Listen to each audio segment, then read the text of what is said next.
I didn't like who I saw in the mirror. I didn't like being in a full-length mirror and seeing the person looking back at me, let alone being in front of my husband and him seeing who I was, how big I was. I had a hard time sleeping, and I know during pregnancies it was worse, but it got to be all the time. But I started realizing that I wasn't remembering stuff, and they always say, oh, that's pregnancy brain or baby brain. And I just didn't feel like it was always that, because it was constant. It never seemed to get better. It was getting worse.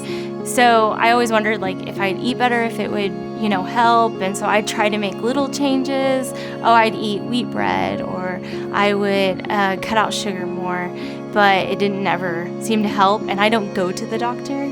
So I didn't think ever I was, sick, because I didn't go to the doctor, and I didn't ever feel so bad that I needed to. I thought it was all minor. As Dr. Michelle and Mark was talking, everything on their list and the hormones and everything, it just was like, check, check, check. I could experience all of those in a day. It's hard to do something alone.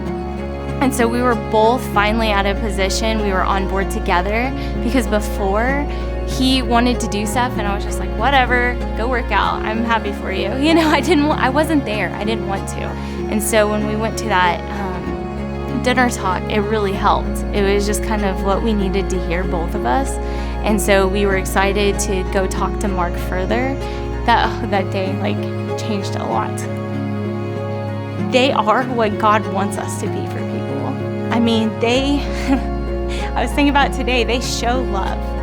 That's all they show. I came in thinking he's a bodybuilder and he's in this great shape, and he's gonna think horrible of me because I'm, this 200-pound girl that eats like crap, or, he didn't make me feel like that at all. He was just like, we're gonna get this figured out and we're gonna help.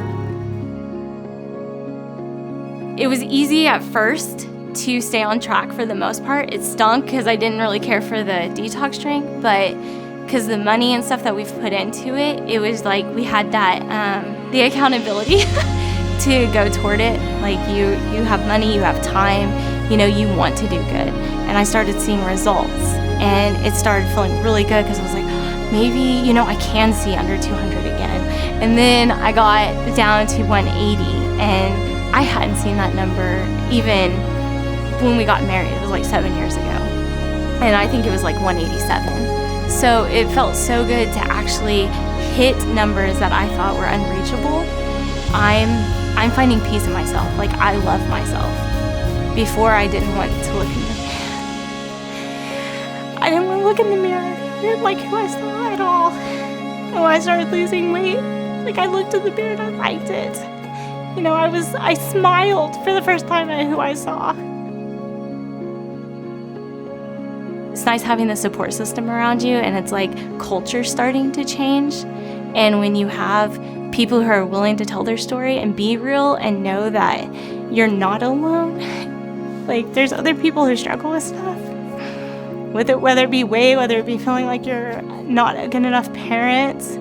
It's nice to know that you're not alone. And Mark and Michelle make you feel like that. They make you feel like you have support and they love you. Even though we may think we're alone and we have those depressed thoughts or anxiety, you're not alone. You have friends, your husband or your wife or your kids that all need you.